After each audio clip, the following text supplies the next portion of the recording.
Hey, what's up everybody? This is your favorite homeboy, and today we're going to look at something a little bit different.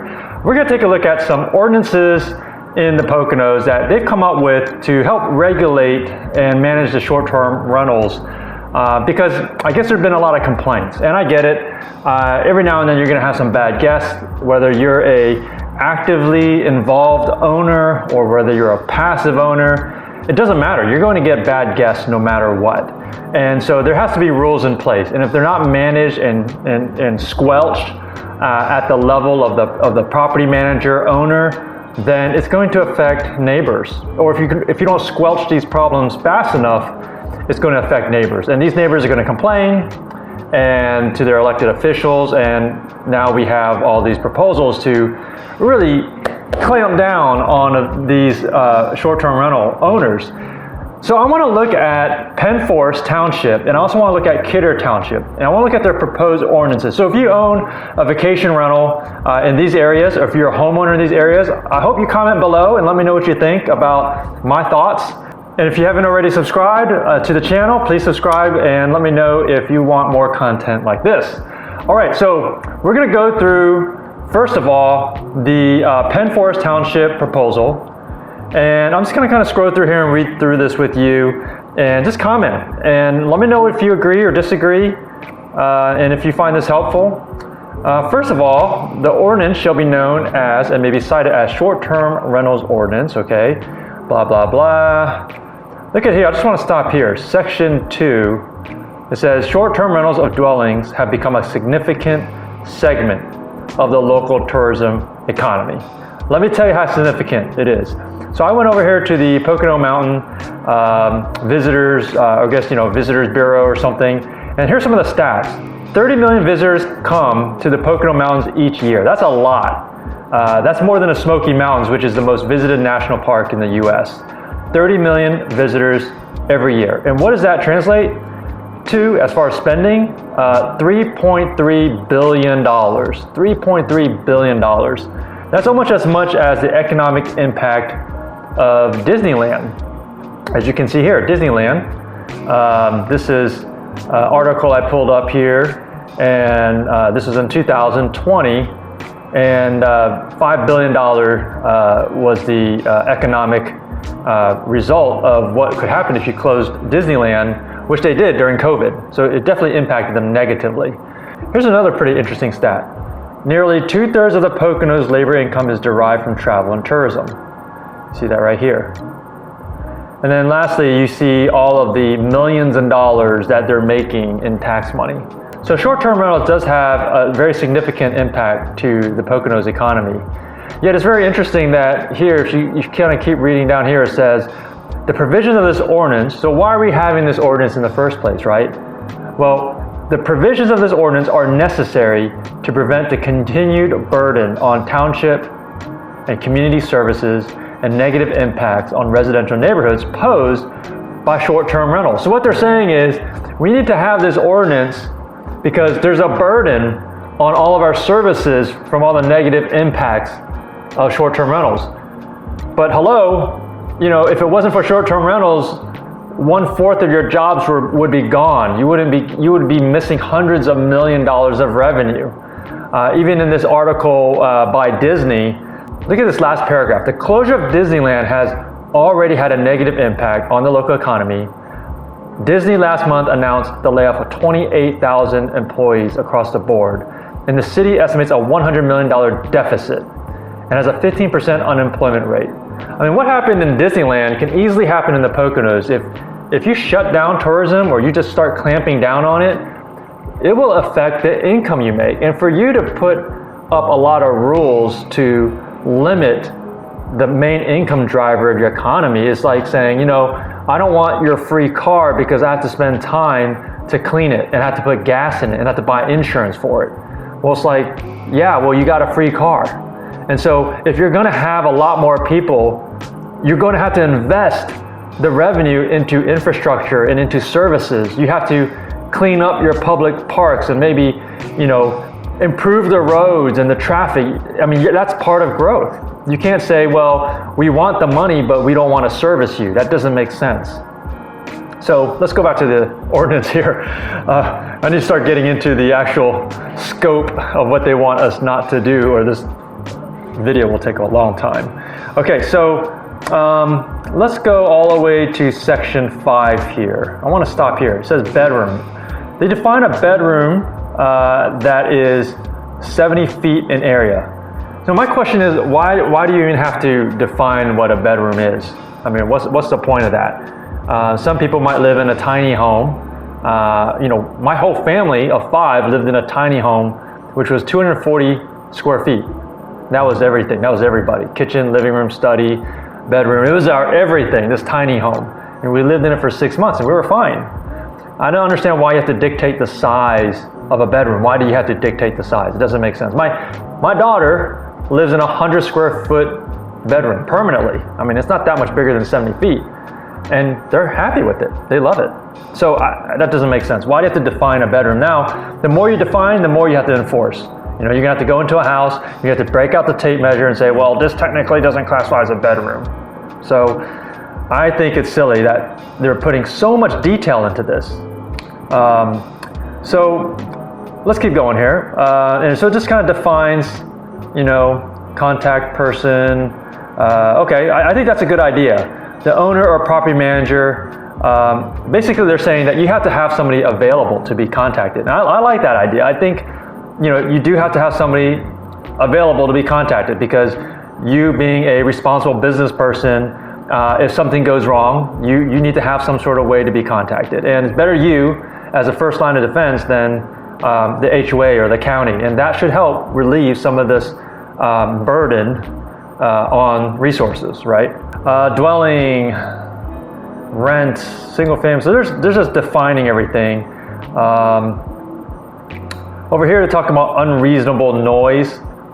Okay, this got a lot of flack. So when I went to the meeting, which was all via Zoom, the homeowners really hated this curfew that extended it out to like 2 a.m. on a Saturday or Sunday. I can agree. I think 2 a.m. is a little bit much. I would say, midnight at worst, but 2 a.m. I think you should be able to pipe down the noise way before 2 a.m. This is not Las Vegas. So I would agree. I would make a compromise here. I'd probably pull that back a little bit. The quiet hours is not going to prevent you from renting your place out, and they're going to be pretty much equally distributed wherever you go. I feel like this is one of those policies that can be pushed down to the HOA. In fact, a lot of these policies can be HOA driven, and the HOA should overrule if they have a policy that's different. And if there is no HOA, your property is not in an HOA, then I believe that then this is when it should apply. But if you're not an HOA, you're probably living a little further from your neighbor. Anyways, section 6, short-term rental license requirements. This is probably what I probably take the most issue with this whole license thing. Okay, so let me give you a quick break to commercial. This video is sponsored by Mars Hill Realty. And Mars Hill Realty, we manage properties in Virginia, Maryland, DC, and Texas. We do long-term rentals. And even with long-term rentals, we also deal with rental licensing. Now, in some of the states, Virginia and Texas, we don't really deal with licenses. You don't have to have a license to have a rental home. But in other states, DC and Maryland, you need a license. And you know what I've noticed? Nothing. I've noticed nothing. There's no difference between how responsible an owner is if they have a license or they don't. All that is more red tape and government bureaucracy to manage this license program, more monies to be paid, more inspections. And I haven't noticed any difference in the quality of owner or the quality of tenant by having a license. And you can just look at different states who also have short-term rental rules that say no license needed or license needed. Having a license, I think, is just a total waste of money and time. So back to Mars Hill Realty. We can manage your home in Virginia, Maryland, DC, or Texas. Let us know if we can help you. Austin, Texas, that is, specifically. And we'd love to do that. So, all right, back to short-term rentals. So this whole section 6, man, I totally don't agree with that. The whole idea of a license. You're just putting all this tax money. Instead of using the tax money for improving your services and making it better to service this great destination for all the people coming in that's providing 25% of your jobs, put the money into that. Don't put the money into having a license requirement. What's that going to do? Jeez. So Section 7, let's move on from Section 6. I don't even want to go into that because I don't agree with any of this Section 6. If you're watching and you're on the Board of Supervisors, Section 6 is a waste of time. I'm telling you, you're better off taking it out and starting slow. Putting in a few sections, not this huge monster of a proposal, this whole 18-page ordinance. Start small, get agreement, and go from there. Don't try to change the world with one ordinance. All right, Section 7, contact person. I talked about this, totally agree with this. I would even agree if you said, you know what, right next to the house sign, go ahead and put the contact name and number. So if somebody's walking by and it's messy or they see someone peeing in the bushes or something, they can just easily call that number or have a website where they can go to that website and look up the address. I'd be perfectly cool with that because I do, as a responsible, homeowner, I want to make sure that my home is taken care of and the guests aren't abusing it. So I think I'm all for that idea. Section 7, keep it. Section 8, application again, blah, blah, blah. What's the point? What is the point of having all of this information? You want a name, an address, a photograph of the short-term rental taken from across the side of the road, a floor plan, an acknowledgement. I mean, come on. Do we live in America? I mean, we're business people. Let us run the business. If we run it bad, we're going to get bad reviews and we're not going to be in business anymore. You don't have to dictate, how many bedrooms we advertise. If we advertise 9 and they get there and there's only 4 because 5 of them are closets, guess what? They're going to learn financially not to do that, and eventually they'll bring that back down to reality. Or if the septic can only take 6 bedrooms and they have too many people in the house and there's leakage or something, or the septic starts smelling or the toilets start backing up, well, guess what? Natural consequences. I'm kind of moving ahead here, but it does talk about septics and how septics are going to determine, septics are going to determine how many people can be in the home. I'm trying to find that section here. And it's probably further on. Let's keep going. Application fees, we'll pass that. Okay, here, Section 10, operational standards. So if you go to number 3, it says, the number of bedrooms permitted for a short-term rental shall not exceed the number of bedrooms approved for the dwelling unit. When there is no sewage permit on record, the short-term rental shall be limited to 3 bedrooms unless proof is provided to the sewage enforcement officers that the sewage disposal system is adequate. So they're limiting how much you can market. They're gonna police your marketing for how many people you can have and how many bedrooms you can have. I mean, here's the bottom line. I live in Virginia, and in my house, I have a septic, and there's a requirement. Get your septic checked once a year. Okay, I'll get it checked once a year to show you that everything's healthy and everything's good. So if the whole purpose for this is you don't want poopy stuff coming out because it's an overburdened septic and your neighbors are going to smell the poop, and this is all about health and safety, well, why not make a rule that applies to everybody? Homeowners that live there and homeowners that rent it out, because safety should apply to everybody, just like it does in my house in Virginia. I'm not short-term renting my house, I'm living in it, but I still have to provide a inspection once a year. And if a owner's abusing that and have too many people, and every time the inspector goes there, it's like overflowing or not right, he just writes them up and they have to fix it, or there's fines. And that will be a lot easier to manage than policing their marketing and policing, making sure they have enough people, they don't have too many people, because it's like, what is it? Their formula is 2 people per bedroom plus 4, which I have issues with that formula too. But I just think this whole basing your occupancy off septic is a little bit too micromanaging. If the real concern is health, then we should be concerned about septic usage for everybody, not just the short-term rental owners, okay? Section 10.5, this is another silly thing. What is the point? Again, what is the point for defining what a parking space is? Okay, here in like D, they said, each parking space shall be a rectangle. What if I have a round car? A rectangle with a minimum of 9 feet and a length of 18 feet. That's like a F-150, by the way. Not everyone drives a F-150. We're not in Texas. Some people have a Prius like me, 15 feet, okay? What is the point of this? Okay, well, the point is you don't want people parking on the grass. That should be HOA enforced. If the point is you don't want people parking in the street because you're not, that's HOA enforced.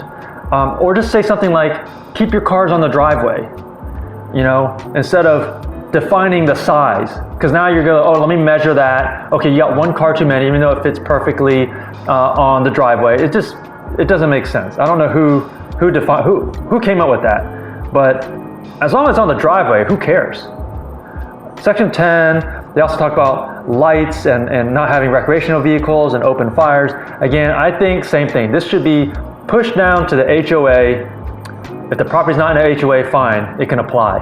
But if the HOA has rules in place, like I have some HOAs that I'm a part of, Town Managing Trails, I'm a part of that HOA. They don't allow fires unless you're the owner, which doesn't make sense. Why is the owner more responsible with fires than a guest? But anyways, they don't allow fires. Fine, follow the HOA. I have other property there in Lake Harmony, they allow it. Okay, let the HOA determine that, not the Penn Forest Township. I think that should be HOA driven, and that should be HOA driven. Okay, again, section 13, it's just more micromanagement. Each short-term rental shall have a clearly visible, legible notice posted within the unit on the adjacent front door containing the following information. They want you to put the name and contact person, maximum number of occupants permitted, maximum number of vehicles. This is a lot to manage, a lot to do when really simply things have been working fine. I've done over 100 rentals and I've never once had a guest say, I wish you would have told me how many vehicles I can have on the driveway, or how to contact you, because they can contact me, and that's how they booked the place in the first place. So I just don't understand why they're making it so difficult. I don't understand the why. If I understood the why, maybe I'd have a easier time accepting this. All right, let me jump over to the Kidder Township. So if you look here, this is Kidder Township. So if you have a property belonging to Kidder Township, and I think this is good no matter if you have a property or not, because what they're doing is they're just taking language from one township and copying and pasting it to theirs. As you'll see here, there's some similarities. You could tell that they did not just reinvent the wheel, which not a problem if the wheel wasn't all messed up. Okay, so here, scope, legal authority, we'll skip through that, interpretation, definitions. I want to stop here at this bedroom definition. I do like their bedroom definition better. They have safety in mind, so I get the why. As a real estate professional, I understand a room is defined as having 2 egress routes. In case there's a fire and one gets blocked, you want to be able to get out. That to me makes sense. To say it has to have a closet, or to say that it has to be a certain size or something like that, that doesn't make sense. But if it's safety, great. Well, define that room for everybody, and hopefully they do. Okay, so that's bedroom. Again, I don't understand why you need to define a bedroom in the first place. Section 5, permit required. You know how I feel about permits. They don't do any good. Look at all the places that require permits versus all the states that don't for long-term rentals and short-term rentals. Can you really say there's data out there that having a permit is producing any good besides, providing more money for the government so they can hire more people and manage some worthless program? Okay, Section 6. Again, they are asking a lot of detail. Why do they need to know so much? Are they going to give me a loan? Floor plan, site plan. Just like I'm building something here. I've built my house, and just about as complicated. Submit all this stuff, a trespass waiver. Golly. What is the point? What problem are you trying to solve here? That you just want to know everything about my property so you can ding me if it's not right? if no one's complaining about some of this stuff, I don't understand why you have to know. Why do you have to have a site plan with my property line and my driveway? I'll give it to you if you make every homeowner give that to you. How's that? Section 6B2. Let's go all the way to B2 here. I'm just kind of trying to jump around because there's a lot to go through. 6B2 here, it says, short-term rental should be equipped with, but not limited to, the following: smoke detectors and GFCI, carbon monoxide. Hey, this is great. This is safety stuff, right? I'm assuming they want this in for safety. Well, great. Require it of homeowners too, because I've been around enough homeowners to know they're just the same as a renter or a guest in a Airbnb. I mean, everyone is the same. We're all human. We all need smoke detectors and carbon monoxide detectors. And if you're so concerned about guests, be concerned about the homeowners too. Okay, if you're going to micromanage me, micromanage them. So, Section 7, short-term rental standards. Back to the limits. See here, I don't understand. This is the exact same as the Penn Forest. But here they say the formula is 2 persons per bedroom plus 4 additional persons. So that, if you have 5 bedrooms, that's 5 times 2 is 10, plus 4, that's 14. Well, I get the additional 4, maybe they're thinking, you can have additional 4 that's not in the bedrooms, like in a living room. But then, what about if I have 2 living rooms? What if I'm not a 3-bed, 2-bath, single story, I'm a 3-bed, 2-bath, 4,000 square foot home, and I have a game room and 2 living areas. So again, I don't agree with the formula. You're on a slippery slope when you start trying to define things. Let the business person who owns the house determine how many people can be in the house. And if it's too much for the house, then the driveway should restrict the amount of cars. The plumbing should restrict that, having enough hot water. The noise ordinance should restrict the noise. And there's built-in guidelines that will help the owner know how many people to put in there. Bathrooms, driveway space, and there's a tolerance for the person going into that home. I mean, if they're like, yeah, we had 100 people because he said we can have 100 people and it's 2,000 square feet and we're awfully squished, that review is not going to look too good. And that's an extreme, but you get the point. Their business is going to fail, and let it fail if they're going to over-advertise too many people, because they're not going to be able to set the expectations properly for their guests. That's what I believe, and that's worked. I'm sure that's working in all these other places, states that don't require permits. Okay, so that's the number of bedroom formula I don't agree with. I don't even think they need to include all that. So for Kidder Township, look at this. This is Section 8. This is the fees. So they talk about fees. Let's get to the fees. Oh my gosh. And you're wondering, like, well, it's just a piece of paper. It's easy to manage. No, to manage this, they need a lot of money, and this is the money that they're asking for. Okay, right here, $2,000 for the first year. $2,000 for the first year. Some vacation rental owners aren't even making $2,000. Renewals $1,000 for subsequent years. Why do you need to renew it with no information is changing? Because they need more money. They aren't getting enough money from all the taxes we're paying for occupancy taxes and all that, and all the people we're bringing in and supporting all this business, that they're still going to have to ask $2,000 for the first year to hire enforcement police? Give me a break. Okay, and then look at on page 16 of the PDF here. So this is interesting. This is their violation ticket. I kind of like Kidder Township. They already have all this out, so you kind of view it. But so, like, for the first fine, it's $300 for a noise disturbance. I'm not too against these amounts. If the owner is making his information available and it can be looked up, and the first thing I think if someone complains is, did you contact the owner? Did you leave a voicemail or the manager, whoever is the point of contact? And if they didn't, they need to do that. But if they did and it didn't solve the problem, then sure, I'll pay up. Maybe give me 2 warnings. Alarm companies even give warnings when they send cops, and you don't get fined by the city until maybe like 2 or 3 times. So give us a warning, right? $300 and $500 and $1,000, that's fine. That's going to economically incentivize the owner. And when I say owner, this should apply to everybody, because don't you tell me that people who live in homes don't have noise disturbances, or they're not disorderly, or they don't quarrel or fight. They do the same things. So I really think this should apply to everybody. This should not just apply to short-term rentals. Okay.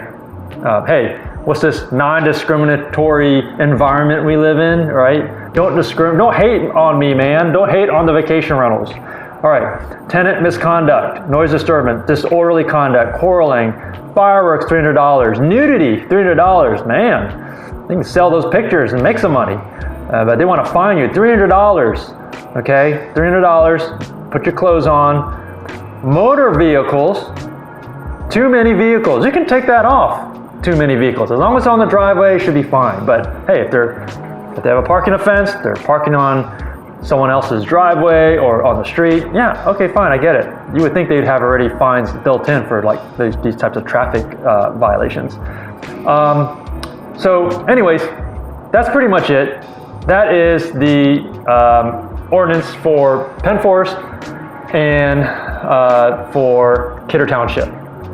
Let me know what you think in the comments below. Am I way off here? Do you have any better ideas? And if you get a chance, please share this with other short-term rental owners. Guys, we've got to speak up. You can't depend on one person to attend all the meetings and speak up for you, because no one's doing that. I went to one of the meetings, and it's like 1 or 2 people speaking up from the vacation rental owner side. Most people don't want to speak up. Attend the meeting, speak up, because this is going to affect you. I'm going to post the contact information below to the people you can speak up to, like the Board of Supervisors. Over here it says Suzanne Brooks. I don't know if that's the right contact information, but I'll drop it in the comments so that you can hopefully be involved. And I hope you like this video. I don't typically go through documents, but I felt it was important enough that, man, this really is going to affect us. And if you're going to buy future homes, it's going to affect you. So pay attention to this stuff, speak up before it's too late. And if you're a homeowner, think about the big picture here. The big picture really is, yeah, this is the Poconos, and yeah, this is like a nice, quiet place, but it's growing, and 25%, 1 out of every 4 jobs is due to the tourism. So this is a benefit for the community. And can they both coexist? Can we have a great community, preserve the community? Can we also have great tourism and great economic and flourish economically? Sure, I think you can.